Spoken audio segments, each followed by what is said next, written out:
In a world where hypnosis podcasts come and go, one man is here to deliver a knockout, no-holds-barred approach and deliver electrifying interviews with the world's top experts so you can discover the secrets to their success. Introducing the Hawaii Hypnosis Podcast. Subscribe to the newsletter and get instant access to 4 free skill-building audios that utilize a revolutionary hypnotic approach to improve your skills from the inside out. It's practically bulletproof. As a member of Hawaii Hypnosis, you'll join the ranks of the movers and shakers in the hypnosis and NLP community and discover how to significantly improve your skills from the inside out. Aloha, everyone. This is Antonio Perez with another Hawaii Hypnosis podcast. Today, I've got the official, The Chris Morris from NLP Connections and chrismorris.com. Aloha, Chris. How you doing today? Hey man, it's good to talk to you. I'm really good. It's taken a couple months. It has, and our little connection here took a little while as well, but I'm glad to hear your voice. Yeah, you know it's funny is the time zone. With the time zone difference, anytime I try to interview somebody from the UK or anywhere around there, it's a big mess. Yeah, it's intriguing. The world is getting smaller and smaller, and yet just those time zones. I sometimes find coaching that actually the only bit I find difficult now is the time zones. It's making appointments and getting connections that work, and it's intriguing to me that we can be talking. I think it's the middle of the night where you are, and I've just had breakfast. It's a funny thing about the world. We're in really different places, and yet we can still connect. And no matter what, the world is still going. Absolutely. Now, if you don't mind me asking, how did you get into change work? Well, I got into change work by accident. I didn't mean to change anybody. I was working in politics, and I was working with politicians to write their speeches. And to write a speech for a politician, to write a speech for anybody, you need to get inside their head to know not just what do they want to say, but how do they want to say it, and how will they want to say it at a specific time and place in the future to a specific audience that you haven't met yet. So you have to know them pretty well. And politicians can be difficult people, often very, very private, and yet there's a sense that to really do the job well, you have to see something in them. You have to get in touch with something that's very real. You have to kind of get to what's behind whatever drives them. And I really wanted to be good at the job. I'm one of those people, I love to be good at what I do. And at that stage, I was just looking for absolutely anything that would help me understand people better and anything that would help me communicate better. And one of the things that I kept hearing about was this thing NLP. And I didn't know what it was. It sounded strange to me, to be honest. Somebody gave me a book and it had a sort of a wizard on the cover. It looked like it was like a children's drawing. And I thought, why are they giving me this strange book? But I started to read it, and there were bits in there that I kind of liked, and there were bits that seemed to be stating the obvious, and there were bits that seemed to be wacky. And somewhere in between, I found that there was some interesting things about how to model language and how to model what people are really trying to say. And I started using that with politicians to get to what is really going on here, and found we built such great connections, had such good relationships, that I almost by mistake fell into this role of coaching to help them get clearer with what they really wanted. If that's what's behind this idea, what's behind that, and what's behind that, and what's behind that. And what I find is you reach this wonderful place with people where you're just so in the same space and the connection is so strong that it's just inevitable that that's a transformative experience. That just by being present together in that way, lives become better. And I just thought that's really cool. For all the techniques and things that are out there, I just love the idea of being present with somebody. And that was the start of it for me, is to think, well, if it's that good just being together, what about if I learned more of how to do things? Because politicians aren't the happiest of people in general. I think somebody showed that they did some surveys, and more alcoholic politicians by percentage than any other profession. And that tells you something. They work huge hours. They rarely see their families, often living miles away from their families. And there was a lot there that could be improved. And I sort of slipped into doing that kind of work. And then got more into NLP and hypnosis and sort of slid into that and decided to shift more into doing that kind of work and do less of the politics. So that's how I kind of fell into it. And from there, it's just been seeing how wonderful it is and seeing the effects that it has. And nowadays, I just think, what else could I do that would be nearly as rewarding? It's just the most amazing job to me, that you can wake up in the morning and spend all day having the kind of conversations I love. If I wasn't being paid for it, I'd be doing it anyway. And so if that's a job, if that can be how we make our living, I just can't think of anything better. So it's involved the style I do it, the form it takes, but that was the journey. Yeah, the comment about politicians being alcoholics, I think, who's that little known guy? Was it Winston Churchill? Yeah, I've heard he was kind of a drinker. Well, he wrote a lot about his depression. He used to talk about the black dog coming to visit. And it's amazing to me that some of the people in history who have made the biggest difference also are struggling with their demons. And that's why I also love working with politicians. And although I work with other people now, a couple of my main coaching clients are in Parliament. And there's something really magical to me about working with people who, once they get over whatever is holding them back, and I don't mean holding them back in terms of doing, but I mean holding themselves back in terms of showing and being more of who they truly are. Wholeheartedly going into the world and expressing the truth of who they are.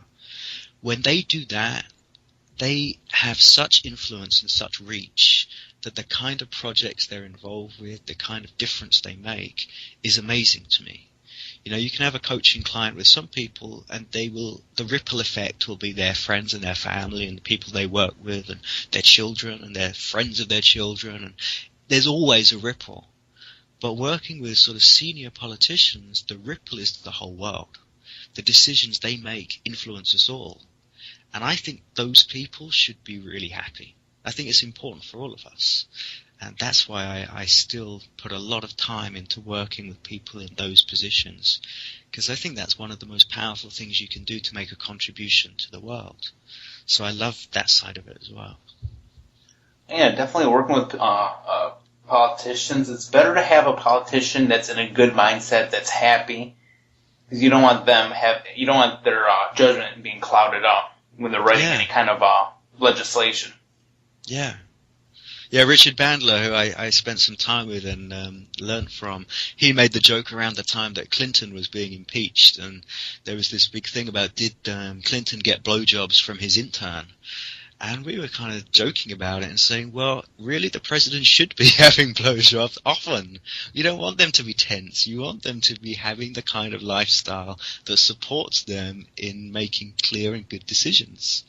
And, that means different things to different people. But I liked Richard's joke because I think it really points to that. We want politicians to have good lives. We want our leaders to be living well. And often we put so much pressure and we demand so much of their time. The media can really play a part in making it so that these people feel they can't spend hardly any time on holiday, hardly any time with their families. And really that's not good for any of us. So I love to just really bring it home that when you're working from a place of well-being, everything you do will be constructive and good. People might disagree on what's the direction to go in. But what I think is absolutely certain is that any time somebody's coming from a place of fear, they're coming from outside of their well-being, they're going to be doing damage. That's just inevitable. I think when you're coming from low states of consciousness, anything you do contributes damage to the world. Doesn't always seem like it. Sometimes we feel like we're doing great things. But my experience is that when you look at the ripple of what we do from low states of consciousness, when we're coming from that fear, from that neediness, we're always doing harm. And for a lot of us, that's the journey, is how do we get out of those states? How do we stop being somebody that creates damage all around us, whether we see it or not? And how do we rise up and start thinking more clearly, being free from all the thoughts that drive us insane, and pop out of that to see our thoughts are just thoughts. It's just, we take our thoughts so seriously, and yet once we can recognize thoughts as thoughts, we don't need to act on them, and we start to have many, many more choices in what we do, and that opens up the possibilities. And in politics, that's wonderful, but it's wonderful for anyone. The more choices you can see, then the more stuff you can do, the more clear you can be in terms of the direction you want to go in. So I think that's why I love this kind of work. It makes everything, every single part of somebody's life better. Why wouldn't you do that?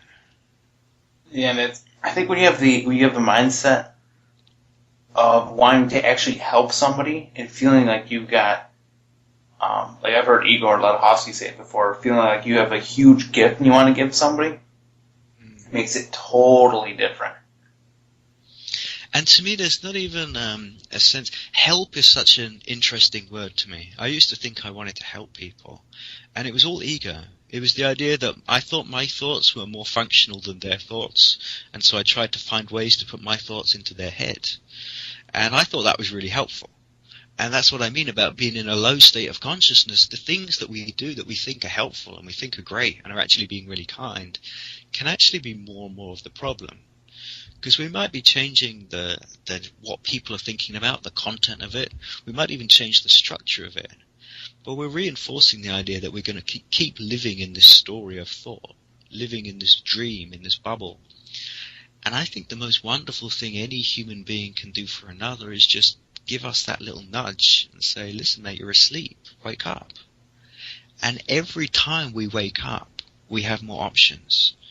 And it's simply seeing our thoughts as thoughts, buying out of those stories and opening up to the real presence of this here and now. And so I don't even see it as helping. That brings in a lot of baggage for me. I just see it as having conversations where when we're both present together, magic happens. The whole space that I create in a coaching environment is not about doing anything. It's just about creating a space of being together where it's inevitable that somebody will see beyond what they've seen before. And so you could say that's helpful, but to me it's not helping. I don't know if that distinction will make sense to many people, but it's something I'm trying to get clear about how I explain it, because to me it points to something that's really important, especially for people who are into change work and really kind of in that world.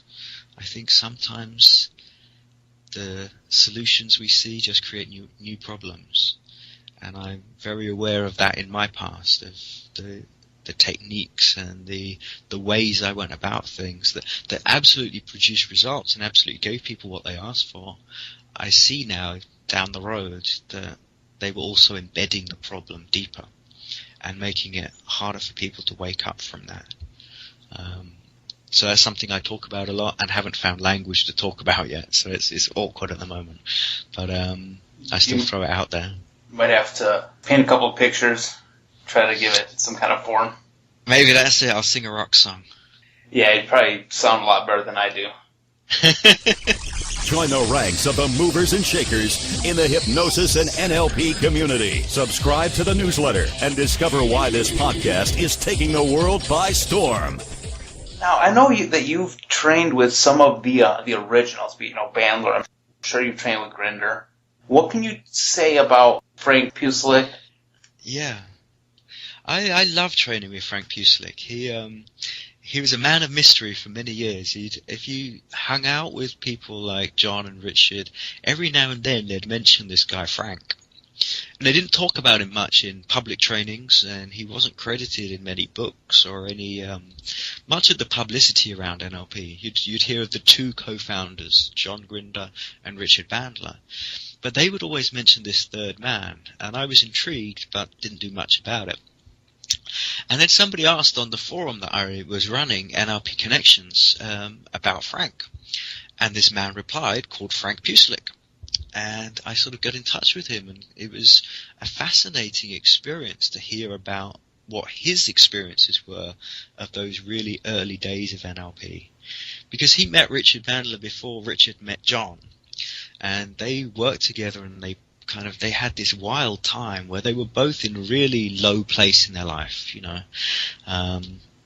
Richard's talked about his background as a young boy and how difficult it was, and the relationships that he had with his stepfather and his mother, and how he grew up in this really rebellious, angry, dysfunctional, I think you could say, world, and how he was as a young man. And Frank had just come out of the war, really disillusioned and disaffected, and the meeting of those two was magical in the sense that they just decided they wanted to get well together. They just decided that they could do it, that they would take things apart and put them back together better. And that's really how NLP began. It was their project to get well. And the work that they started doing, modeling Fritz Perls, and then inviting John Grinder to come in and to give advice and to help them give structure to it, that sort of started what we think of as neuro-linguistic programming. But what I really love is to understand that these were just two human beings who were looking for a way to get clear. And really that's why most people get into NLP. And we get it complicated. We get stuck learning models of language and language patterns and trying to influence other people. So much attention gets into this. How do we influence others? How do we fix others? Because we think they're broken because we can't see clearly. So we kind of get into this distraction, is how I see it. And I love to go back to the beginning and think there was a whole group back in those early days. And Frank credits them. And they were the Meta team. They were called Meta. Before it was called NLP, it was called Meta. And these people haven't had credit. When we talk about the people who were there at the beginning, John and Richard get credit, Frank gets some credit sometimes, and then we instantly jump in most of the accounts to the second generation of developers. There's people like Robert Dills, the people that were around then. But there's this original band of people who did pretty much all the work we think of as neuro-linguistic programming. All that stuff was a group of about 7 people the first year of development who never got the credit and have never been thanked, and most people who learn NLP never know their names. And I found that really intriguing. So I wanted to hang out more with Frank and find what was it that they were doing then, how was that different to what they do now, and kind of get a different perspective on it all. Kind of see, because my experience of NLP is that it started as something useful and became weird. To me, when I look at NLP now, I just think it's odd. There's so much about, it's just backwards.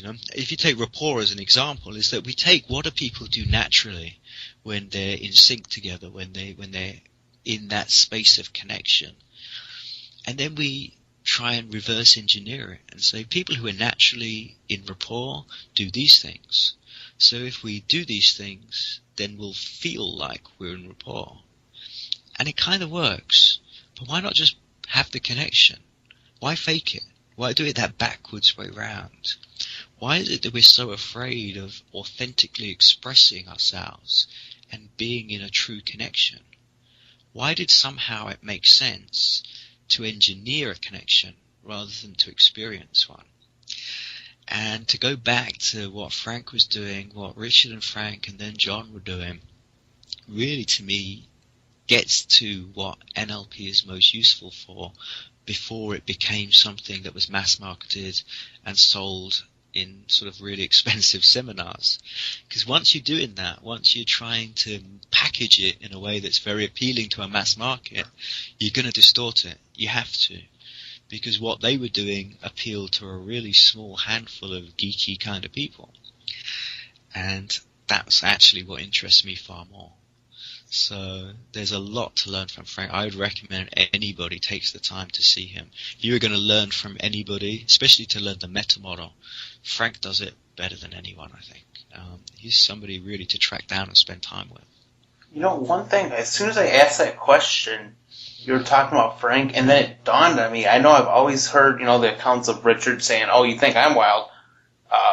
Check out Frank." And I think for the longest time, people were trying to equate Frank with Frank, a provocative guy, Frank Farley. Well, he's pretty wild too. Well, yeah, he's pretty wild. So I'm wondering, but it's kind of hard when Richard is explaining stuff, you don't know quite what he's referring to. So I don't know if he's referring to Puslik or to the provocative therapy guy, Farley. Well, I think one of Richard's great gifts is his ambiguity and his ability to tell stories that people will each hear what they want to hear. And he has the idea that he can target it so that people hear what's most useful for them. I think sometimes that works. Sometimes we just hear what we hear. And it is intriguing to me that you can have 1,000 people in a Richard Bandler seminar and they all come away thinking he meant something different. Sometimes that's useful. Sometimes it means that his message gets really distorted because those 1,000 people each go and teach it to someone else and you get 1,000 versions spreading. And that's why one of the things that intrigues me most about NLP is that it means so many things to so many people. For some people, it is no more than a way of influencing people to buy cars. That's the only context they learnt it in. For other people, it really is. It's a weight loss thing. It's a way of understanding how to lose weight. For some people, it's about hypnosis. For some people, it's about seduction. For very few people these days, it's really about understanding the structure of how people think and how to build models of that.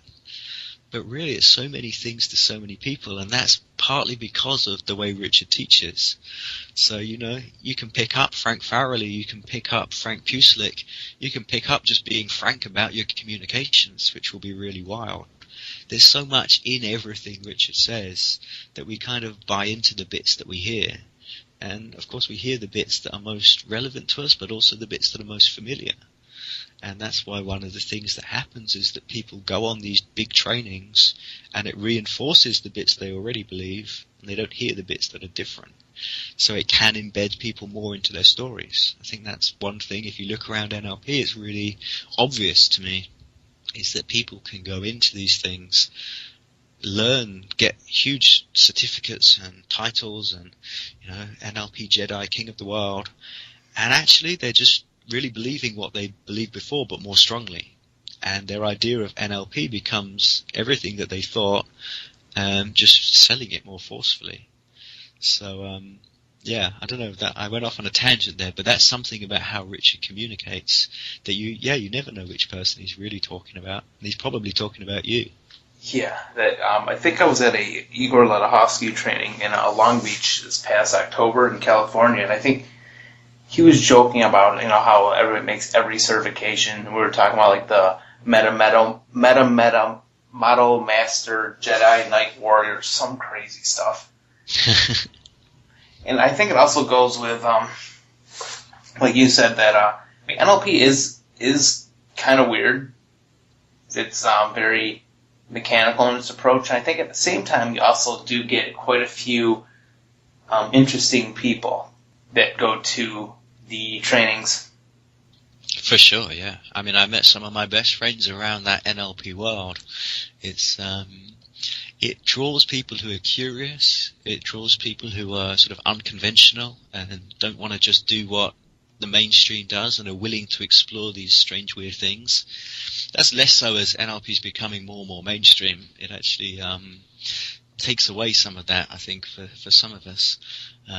But certainly when I first was training in NLP, the first experience I ever had was Paul McKenna teaching, and it was one of the first he'd ever taught in London. And this was a really new thing in terms of being taught in the UK. And I went as part of I was studying psychology at college, and our psychology teacher told us that this NLP thing was weird and occult, and we shouldn't pay any attention to it. And then a few days later, she told us we were going on this NLP training.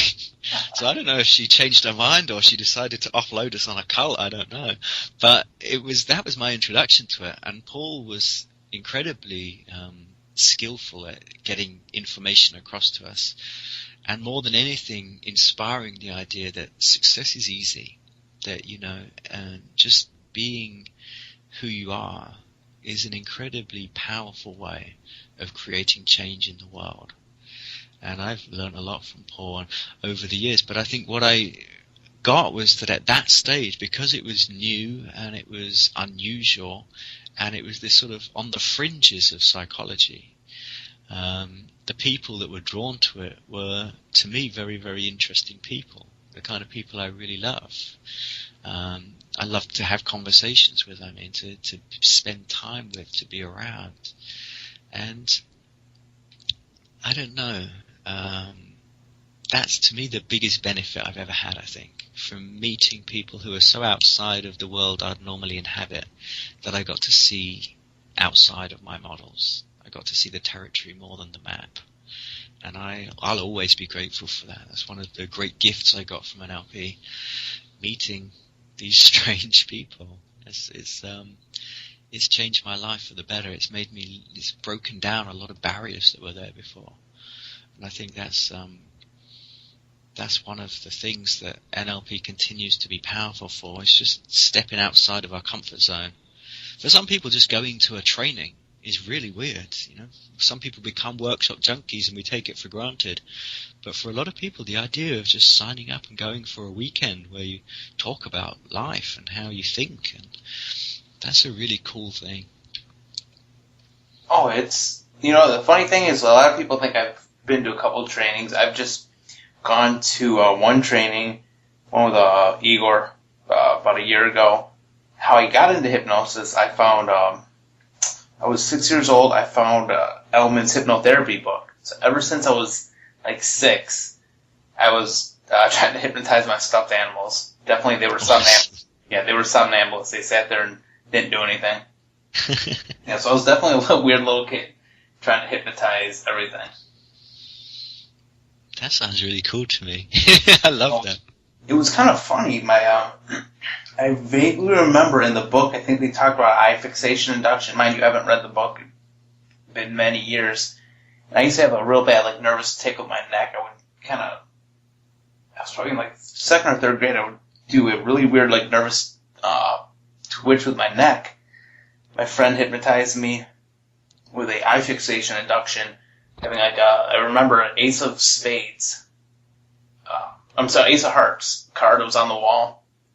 And just gave me suggestions that I would no longer do that. And then ever since then, I've never done it. Maybe once or twice, but I think ever since then, that's when I was completely hooked on it. Join the ranks of the movers and shakers in the hypnosis and NLP community. Subscribe to the newsletter and discover why this podcast is taking the world by storm.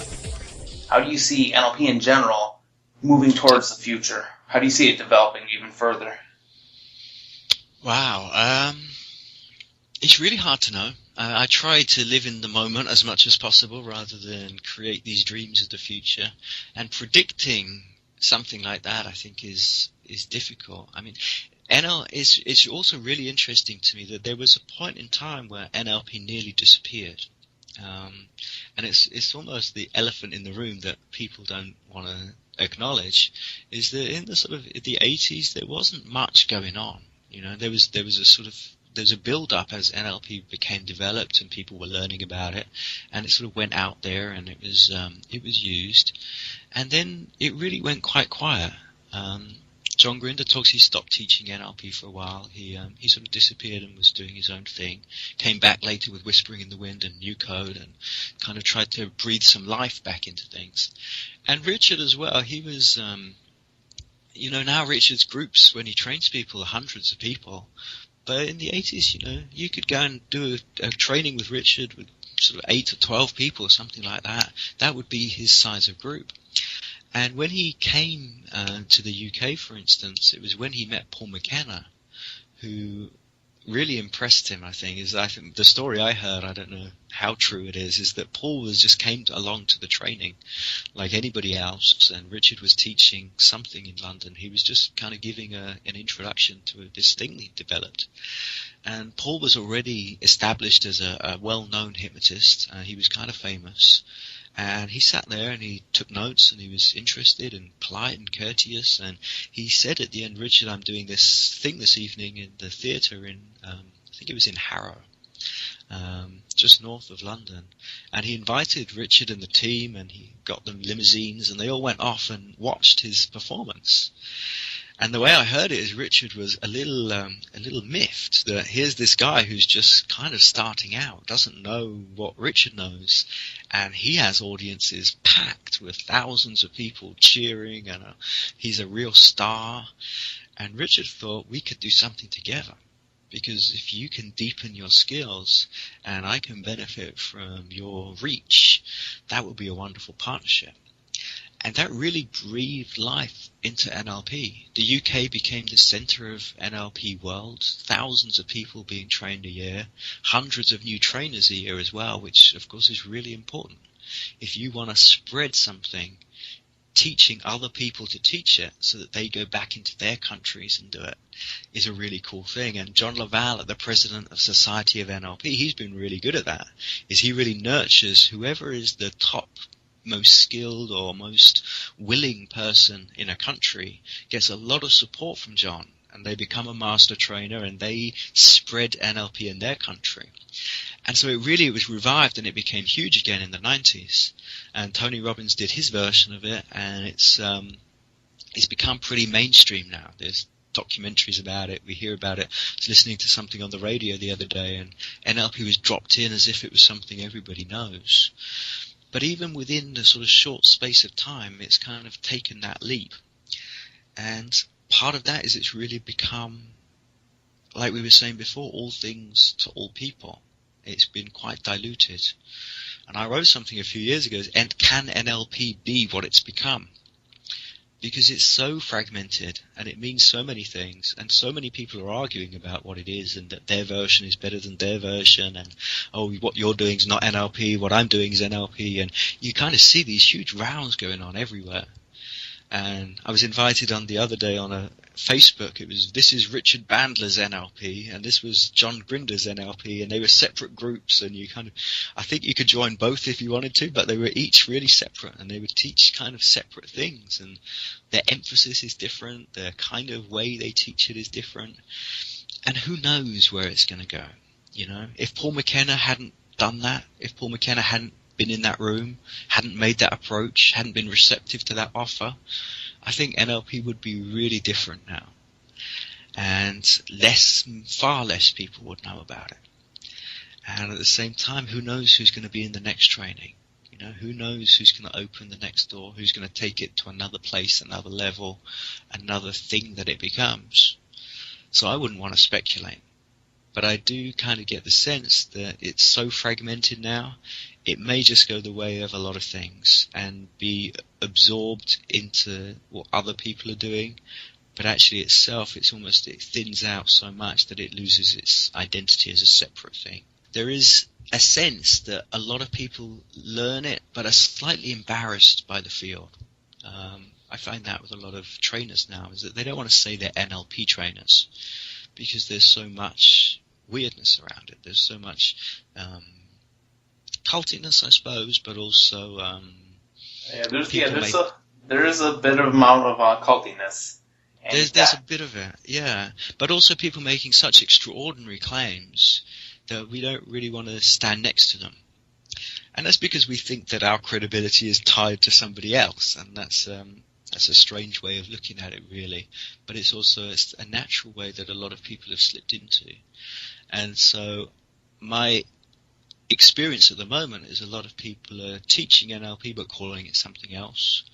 And if it goes that way, it may be that in 20, 50, 100 years, nobody remembers even that NLP existed.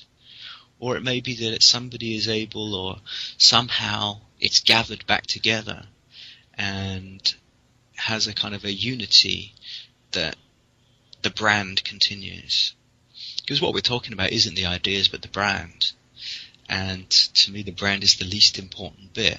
But if it's going to continue as NLP, it kind of needs tidying up.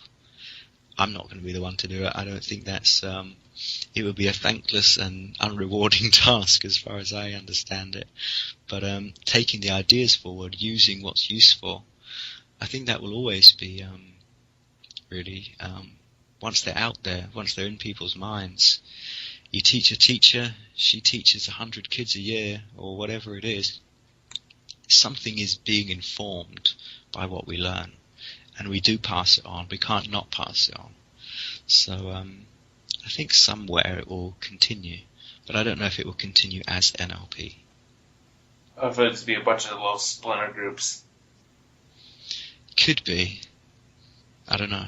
You know, one thing I was thinking about when you're talking about that is how a lot of NLPers have a tendency to analyze everything to death. And I'm sure you've seen that with people looking over Darren Brown videos, trying to analyze every little thing, which I had recently, me and, Michael Perez, we had an April Fool's joke lined up that some NLPers, some hypnotists weren't able.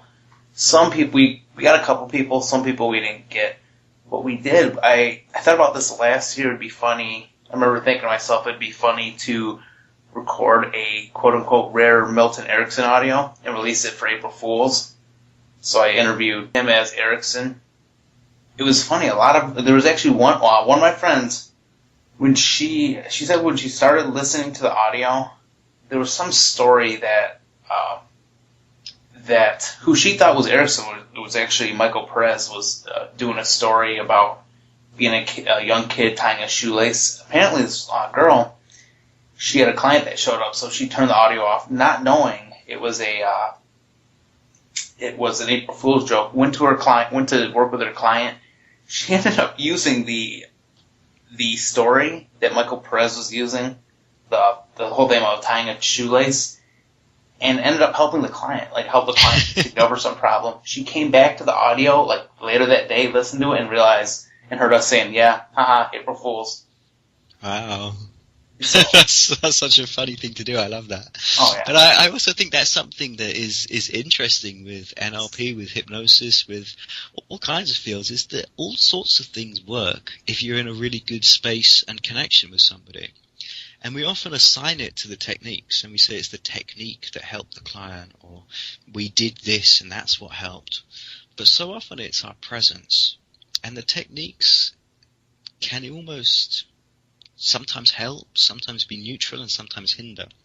But we get caught in what stories do we tell, how do we express the ideas, what information can we give, what states can we induce. I think we overcomplicate stuff. My experience is just being present with somebody, just sort of being in that space of, the word namaste. Yeah. And there's lots of translations of it. The one I love is just simply that I honor the light that's inside of you. I honor that place of truth and of love and of peace. And when I'm in that space in me, and you're in that space in you, there's only one of us. And when you create that space with somebody, they become free of all the stories that hold together their personality, all the thoughts that hold together the self-image that their problems live in. And simply creating that experience by presence, not by doing anything, but by being free of your own stories and your own thoughts, and inviting somebody into that space. It's incredible to me how somebody can turn around and realize they don't have the problem that's been plaguing them for years. And they didn't need a technique, and they didn't need a story. Presence alone would do it. And you kind of get people go back to the techniques, and they say, but the technique is the powerful one. And why do we give away our power? Why do we say that it can't be my presence, my space that I create, the context that I work to build? Why do we give it away to a technique? I don't really know, other than that our self-image doesn't doesn't allow us that thought. And that's been my journey over the last few years. I used to think it was terribly arrogant and ego-y to think that just by being with somebody, they'd see things differently. I used to be ashamed to think it, because it would be my experience, but I just couldn't believe that. You know, that's like Jesus and Gandhi and all these other people. It's all right for them, but me, I couldn't think that of me. And as it became my experience more and more, I sort of had to look into why is it that in the moment it absolutely is fine, absolutely is real to me. The results are plain to see. And yet when I step outside of that and think about it, I bring up my self-image and my problems and my thinking that says, don't be silly, you couldn't do that. That can't be that. Don't make it about you. These stories we have of ourselves. And that's when I would say, oh, then I should use the techniques. Somebody else developed the techniques. I would just be the vehicle that is sort of passing them on.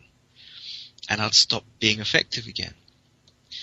And it's such an intriguing journey for ourselves to get that we don't need anything.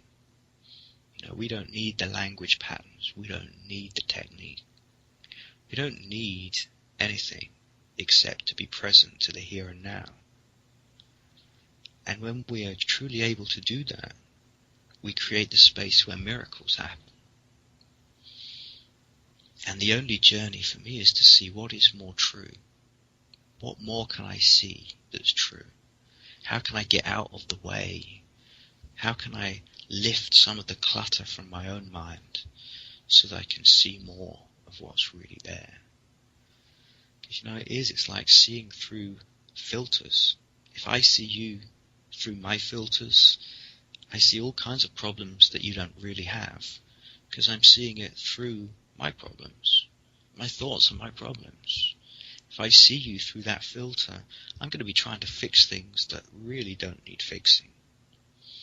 The less I can look through those filters, the more I can see you clearly, the more I reflect back to you a kind of clarity in how I see you. And it is transformative, you know, just sitting with someone changes their life. I find it extraordinary. And sometimes people just find that there's something like that. They'll tell the story because they think the story's powerful. And then they realize, oh, it was just a joke.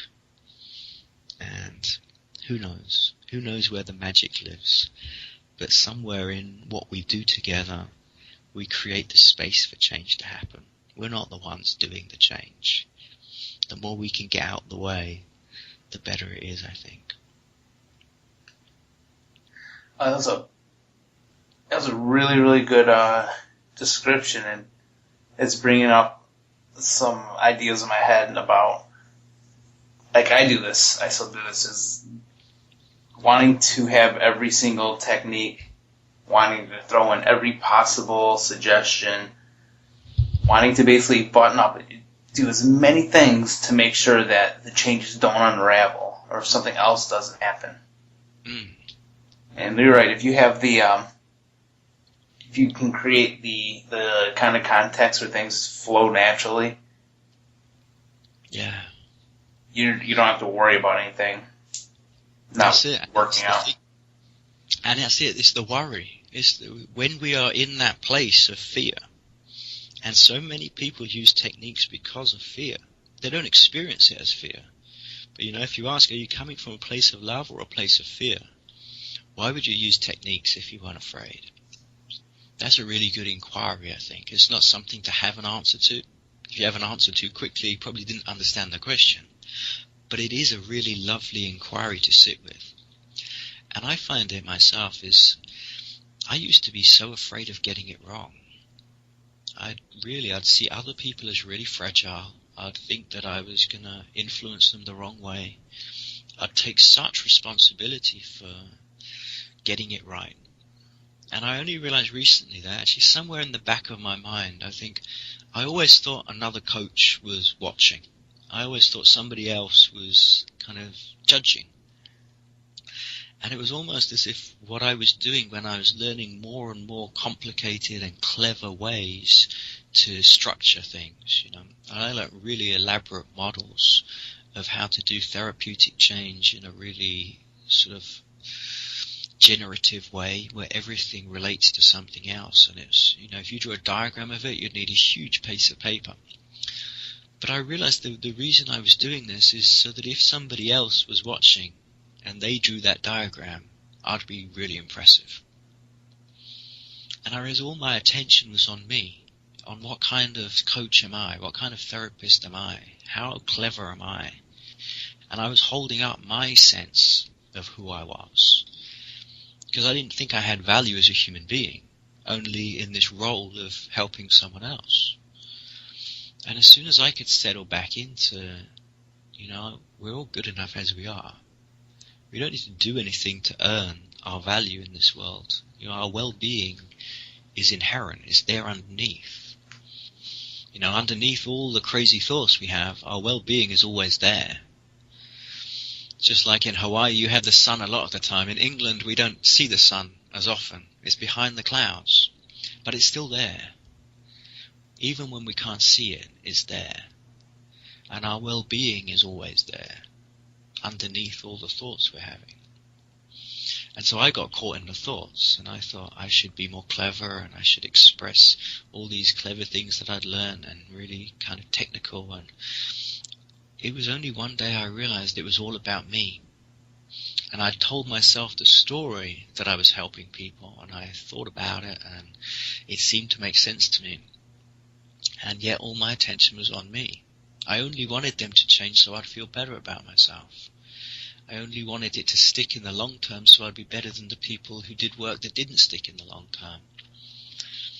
And, you know, realizing that was like looking into the abyss, and it looked back. The pesky little thing we call the ego. Yeah, that we live our lives through even when we're pretending not to. I love it. And the lesson I learned was just to put all my attention on the other person. To cease being Chris. To cease living from that space. And to just allow myself to be absolutely and unconditionally present and loving. And to say what comes to mind. And sometimes the most amazing hypnosis comes out.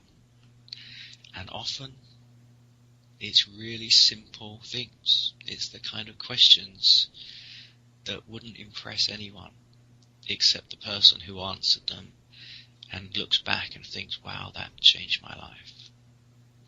Seeing it that way, just shifting that perspective, allowed them to pop out of something that they didn't realize they were in. And that for me is when I became what I would consider a good coach. Before that, I was playing the role of a coach, and I still did really good work. You know, that's the thing, is I meet people all the time who say that work you did then, it was amazing. And I think, yeah, come and let's talk more, because I want to undo some of those limitations we built in at that stage. And if they want to, that's great. And if they don't, you know, people are happy with where they're at a lot of the time. So it's not about imposing my view onto anyone. It is just as we see more, we have more to share. You're listening to the Hawaii Hypnosis Podcast. Can I ask you to subscribe to the podcast on iTunes by going to hawaiihypnosis.org/iTunes and give us a 5-star rating. I'm just going to ask you all off record. Yeah, it seems like you've had some enemies. Who was that one guy? Kemp. How did that ever come about? Well, it can be on or off as far as I'm concerned, is that I think one of the things that I find is to hold together my idea of who I am. It really helps to compare myself to other people. And it's almost as if all of us, you know, Shakespeare said the whole world's a stage. And I think sometimes it's almost as if it's like we need other people to play the roles we need them to play, whether they're aware of it or not, whether they agree or not, whether we tell them that's what's going on or not. And for some reason, I seem to play the role for Nick of this sort of brat who who kind of was unself-aware and was all these things that a lot of us are afraid we might be, especially people into NLP and therapy and change, and especially people who've been into NLP for a while and are shifting out of it because they see through it and they see that, you know, the more you see of something, the more you can see beyond it. And people who've been into something for a while, it's often a really interesting thing. Is what do people do when they've been into NLP for 10 years and they suddenly look at it and go, it's not what I thought. I see beyond what I could see before. And some people go off and they create something new. Some people take what was useful from what they learn and build something that's even more useful for them. And some people get really bitchy. And I made the mistake with Nick, I made the mistake with lots of people, of speaking my mind a little more bluntly than perhaps I would now.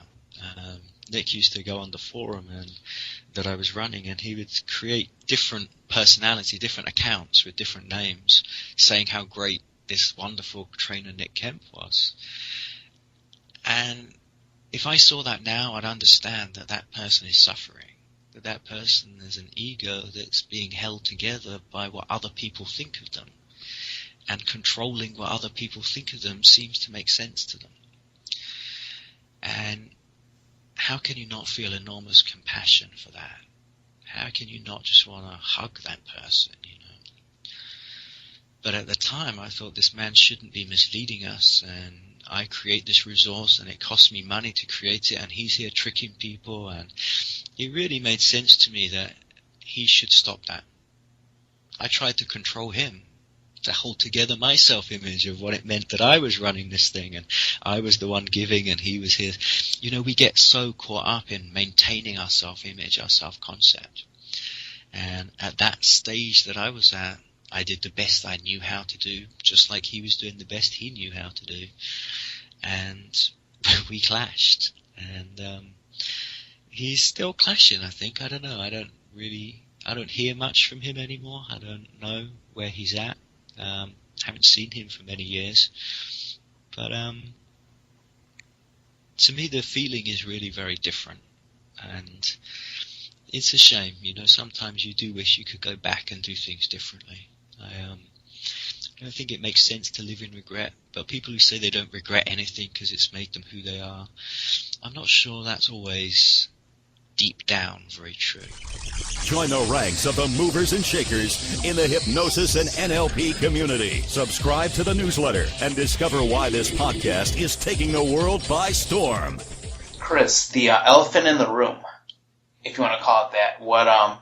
The one thing that really surprised me a couple days ago when I saw you post on Facebook that NLP Connections would be closing June 1st. How did this come to be? I'd love to go back and do it differently. I'd love to run that whole forum differently. If I was starting it now, it would be a really different space. And that's partly why I'm closing it down, is that I think you can re-breathe new life into things, you can change it, things can evolve. But really I started that forum from such a space of where I was at right then. And we created something that for a couple of years I was really proud of. I think it was the meeting place for these interesting people who were exploring NLP and things like it, and the connections that we made. Some of my best friends I met there, and I know so many people had really important experiences there, made really good relationships there. You know, there are businesses that exist now because people got together there and started working together. One couple got married because they met there. And I think that's magical, and I think it's far more interesting to look at that side of it, what comes up. But I also think it stagnated for so long because I lost interest in it. I was not that interested in NLP, and I wasn't that interested in bickering with people who wanted to tell me why they were right about things. And forums can do that, and NLP forums in particular, I think, can do that. So that's also part of it with a lot of people. social networking was very new in those days. Facebook had just started. It was in Harvard and some of the universities in America, but we didn't know of Facebook in the United Kingdom. There was no kind of big thing about social media, social networking, and we were kind of trying it out. We were seeing what would happen if you put together connections, if you kind of used the group theories and crowd theories and kind of worked out what would happen. If you can get 1,000 people together, what would happen? And it pretty soon became 10,000, and there was so much sparking around. And in those days, what I really like about it is that so much of that was the private messaging. It was connecting. It was people meeting each other and having close relationships, one-to-one, serious, deep conversations about the meaning of life and what they want to create and what they'd love to do in the world. And that's why those things turned into things in the world. Businesses started, training programs. So people were taking these ideas that were being discussed and going teaching them in schools, teaching teachers to teach them in schools. We had one big discussion at one point about how to get this into the NHS, and there were nurses who were taking part, and there were doctors who were taking part, and they'd go and bring it into their work. And I think all that was brilliant. And then there's that side of it of some people wanting to say, no, you're wrong, I'm right. I've got a bigger certificate than you. And that was a very small part of it at the beginning. But as less was fed to it, less attention, less love into the forum, that stuff built up more and more. And I haven't used it myself for 2 or 3 years. It's been closed to new members for, I think, 2 years. So it's only the members that have been there for a while, less and less people talking about less and less things. And so that's why it's time to move on, I think. And that's why it's closing down. There's just a certain amount of being responsible for creating the space. And at the beginning, I think we did that really well, and wonderful things came of it. And then I became jaded, and I think, to be honest, I think Nick Kemp and a few people around him, it's because they hunt in packs, and it was I was jaded about it. I was a little cynical. I was thinking, why do I spend so much time building stuff for other people to come and kick over? And that's the only way I was able to see it then. I see it differently now, but you can't go back, and you can't rebuild what's been neglected for years. And for me, I'd love to build something new now, and it's kind of drawing the line under something old, letting it go. And even the archive is like, a lot of people, when I announced that it was going to close, I got 216 messages that evening saying, please keep it, please at least archive all the old material. And I thought about it, because it makes sense to, when you're getting a strong signal, to kind of look at that. And it was really clear to me that wasn't what I wanted to do. That those conversations happened in a context, and the context was not very constructive. And there's some good information there, and maybe some of that will go into a different form. We could put some of it into a blog and keep just the posts that were really information based. Some of Eric Robbie's posts about how things came into being in terms of NLP, because he was there when things were being developed, and the story around them, fascinating. That could be a book, that could be all sorts of things. But I really think it's for him to write the book if he wants to, and not us to archive his posts and pass them on. I'm not really sure about taking things out of a context and keeping them. And a lot of the discussions, they existed, they were real-time things. And in the moment we say things that if 5 years later someone reads them, they don't really get the same experience. And I've never known somebody to raise their level of consciousness because of information. It's just not how it works. And so often that's what forums become, is let me tell you this, let me show you why you're wrong about that. And when it started, it was sharing our experiences, and that was much more useful. And so nowadays, all I'm interested in is sharing experiences, my life, other people's lives. Let's get together and be. Let's just be. And so all that stuff that's been committed to a keyboard and a screen and a server, I think it's just lovely to let it go. Just to kind of say what was good there remains in the minds of the people that read it. And we'll share it again. It will live on, but not in that form. Because that form, in my experience, has created as much confusion and misinformation as anything else. So. You're listening to the Hawaii Hypnosis Podcast. Can I ask you to subscribe to the podcast on iTunes by going to hawaiihypnosis.org/iTunes and give us a 5-star rating? What kind of advice would you have for anybody out there that wants to create a learning resource for coaching, hypnosis, NLP, etc., considering you've had quite a few years experience with NLP connections? Well, I think for me, the starting point of all things you want to create is to come at it from a place of what would you love to do? What would you love to create? And rather than looking for what does the world need, find what makes you come alive. What would you absolutely love to spend your time on? Because the world needs more people who want to come alive. And often we look for the problems in the world and try and fix them. We look for what people don't know and try and tell it to them. And we can only ever do that through our filters, It's one of the most intriguing things about my experience of meeting a lot of teachers and a lot of students in the NLP world is that we're really playing out our story a lot of the time. There's a great teacher that I know who only ever teaches. It's the only mode he has, really. And so when he's in a teaching environment, he teaches. When he's having dinner afterwards, he teaches. When he's whatever he's doing, he's teaching something. And it was a good example of it to me is that we were up in Scotland, and he nearly got into a fight because he was in a bar and he asked for a whiskey, and the bartender was asking him what whiskey he wanted, and he started trying to teach the bartender about different kinds of whiskey. And it's just, this is the mode that he's in, is that his role is teacher, he acts from teacher. And it creates as many tensions in his life as it creates wonderful moments of joy. And when we're creating learning resources, I think it's just really nice to be aware of why we're doing it. What's it about? Why are we there? What is it about doing this that makes us come alive? Because if it doesn't, don't do it. And if you can't get really clear about it, you're not going to get a really pure product. So for me, it's always the same thing. It's get to know yourself first. Do the learning yourself.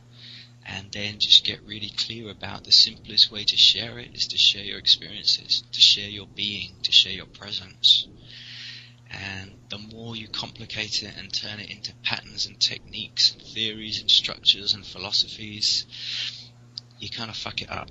That's just the way it works in my experience, is that what's true for us is true for us because of the path we've walked.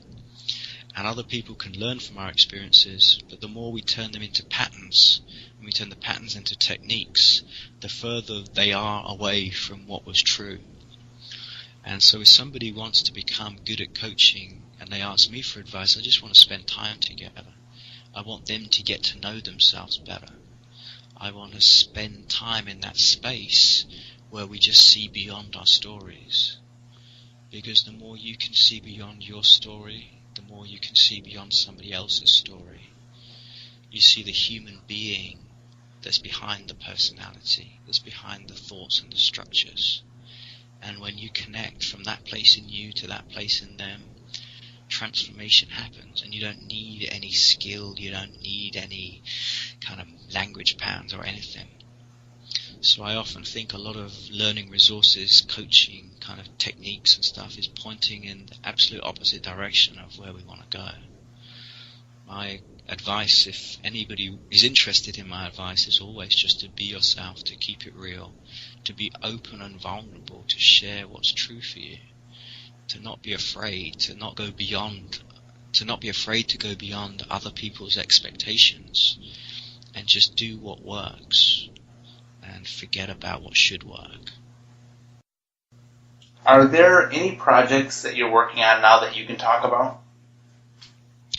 Well, I keep everything really simple at the moment. I don't have a lot going on. My life is really stripped down to what I love to be doing, and I love conversations with people. So I work with a select group of really committed clients who want to work and change their lives by seeing more, not doing more.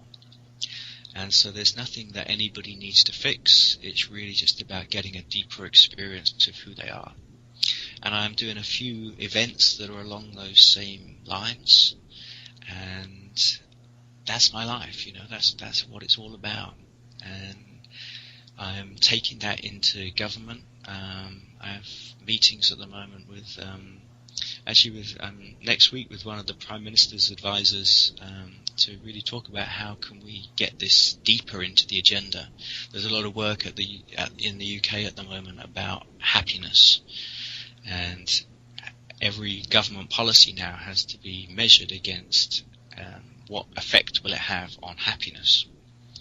And I think that's a really lovely idea. And the people that are working on it come from a really good place. But there's no conversation around what happiness is, and how do we know it, and how do we experience it.